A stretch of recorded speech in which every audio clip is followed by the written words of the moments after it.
Assalamualaikum warahmatullahi wabarakatuh. Nama saya Cindy Eka Rodina, mahasiswi Institut Agama Islam Nusantara Batanghari, Prodi Manajemen Pendidikan Islam kelas 2 MPIA. Di sini saya akan mempresentasikan materi sejarah filsafat Islam dan para tokohnya. Pengertian filsafat Islam. Filsafat Islam dimaksudkan di sini adalah filsafat dalam perspektif pemikiran orang Islam. Musa Asy'ari menjelaskan bahwa hakikat filsafat Islam adalah filsafat yang bercorak Islami, yang dalam bahasa Inggris dibahasakan menjadi Islamic philosophy, bukan the philosophy of Islam, yang berarti berpikir tentang Islam. Dengan demikian, filsafat Islam adalah berpikir bebas, radikal atau radik, yang berada pada taraf makna, yang mempunyai sifat, corak, dan karakter yang dapat memberikan keselamatan dan kedamaian hati. Menurut Al-Farabi dalam kitabnya, filsafat pertama berasal dari Babilonia, kemudian pindah ke Mesir, lalu pindah ke Yunani dan Suryani, dan berakhir di Arab. Jadi, filsafat pindah ke negeri Arab setelah datangnya Islam. Karena itu, filsafat yang pindah ke negeri Arab ini dinamakan filsafat Islam.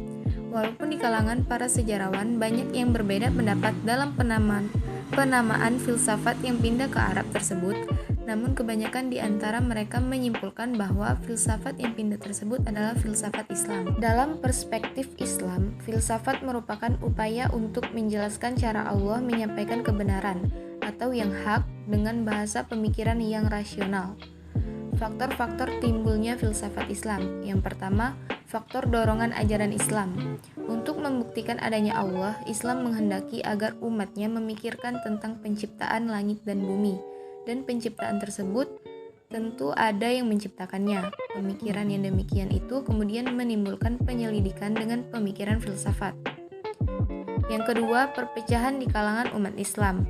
Untuk membela dan mempertahankan pendapat-pendapat umat Islam, serta untuk menyerang pendapat lawan-lawannya, mereka berusaha menggunakan logika dan khazanah ilmu pengetahuan di masa lalu, terutama logika Yunani dan Persia, sampai akhirnya mereka dapat berkenalan dan mendalami pemikiran-pemikiran yang berasal dari kedua negeri tersebut. Yang ketiga, faktor dakwah Islam.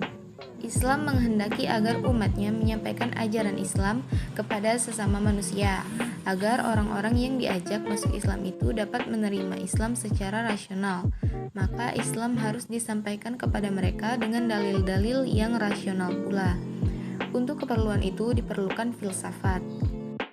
Yang keempat, faktor menghadapi tantangan zaman. Zaman selalu berkembang dan Islam adalah agama yang sesuai dengan segala perkembangan. Tetapi hal itu bergantung kepada pemahaman umatnya. Karena itu, setiap zaman berkembang, menghendaki pula perkembangan pemikiran umat Islam terhadap agamanya. Pengembangan pemikiran tersebut berlangsung di dalam filsafat. Yang terakhir adalah faktor pengaruh kebudayaan lain. Setelah daerah kekuasaan meluas ke berbagai wilayah, umat Islam berjumpa dengan bermacam-macam kebudayaan. Mereka menjadi tertarik, lalu mempelajarinya dan akhirnya terjadi sentuhan budaya di antara mereka. Hal ini banyak sekali ditemukan dalam beberapa teori filsafat Islam, misalnya teori emanasi dari Al-Farabi. Pertumbuhan filsafat Islam. Pemikiran filsafat Islam tumbuh dengan berbagai kebudayaan, sesuai dengan apa yang dilewati para filsuf Islam untuk mencari kebenaran, mulai dari keberadaan mereka di dunia dan siapakah yang menciptakan mereka dengan begitu sempurna dari berbagai makhluk yang ada. Filsafat Islam bersifat terbuka, maka dari itu filsafat Islam selalu menerima apa yang ada di sekitar dengan memilah dan memilih apa yang baik dan buruk bagi umat Islam yang lain. Jika seorang filsuf Islam melewati atau berada pada tempat yang memiliki kebudayaan berbeda dengan Islam sesuai dengan sifatnya yaitu terbuka, Islam selalu berbaur dengan kebudayaan tersebut untuk mencari kebenaran yang sebenar-benarnya. Perkembangan filsafat Islam. Dari abad ke-9 sampai abad ke-12, filsafat berkembang dengan suburnya dalam khazanah ilmu pengetahuan dan masyarakat Islam. Masa ini adalah masa perkembangan filsafat yang tiada taranya dalam dunia Islam. Dunia Islam telah melahirkan ahli-ahli filsafat Islam yang banyak jumlahnya. Bahkan ada yang sampai diberi julukan sebagai guru kedua filsafat, yaitu Al-Farabi. Guru pertamanya adalah Aristoteles, dan sampai saat ini belum ada guru ketiganya. Demikianlah halnya filsafat mengalami perkembangan yang pesat di dunia Islam, yaitu pada masa pemerintahan Abbasiyah. Akan tetapi pada abad ke-12 secara tiba-tiba perkembangan filsafat Islam terhenti karena mendapat serangan dari ahli-ahli agama. Banyak ahli-ahli filsafat dihukum sebagai orang-orang mulhid atau ateis. Akibatnya pada akhir abad ke-12 menghilanglah filsafat dari kebudayaan Islam. Dari saat itulah filsafat Islam mulai dianggap bahwa filsafat Islam tertinggal dengan filsafat-filsafat barat. Tokoh-tokoh filsafat. Nama lengkap Abu Ali Husain ibnu Abdillah ibnu Sina. Tempat tanggal lahir Persia, Safar tahun 370 Hijriah, 980 Masehi. Wafat pada di Isfahan hari Jumat bulan Ramadan tahun 1037 Masehi pada usia 58 tahun, makamkan di Hamazan. Dalam falsafahnya, ia mempunyai paham emanasi sebagaimana Al-Farabi, namun istilah akal-akal baginya diubah dengan istilah malaikat. Tentang wujud ia bagi ke dalam 3 bagian, yaitu wajib al-wujud, mungkin al-wujud, dan mustahil al-wujud. Ibnu Sina berpendapat bahwa akal pertama mempunyai 2 sifat, yaitu sifat wajib wujudnya sebagai pancaran dari Allah dan sifat mungkin wujudnya jika ditinjau dari hakikat dirinya. Dengan demikian, ia mempunyai 3 objek pemikiran, yaitu Tuhan sebagai wajib wujudnya dan sebagai mungkin wujudnya. Yang kedua adalah Ar-Razi. Nama lengkapnya Abu Bakar Muhammad ibnu Zakaria Al-Razi. Tempat tanggal lahir Teheran 863 Masehi, wafat pada 926 Masehi.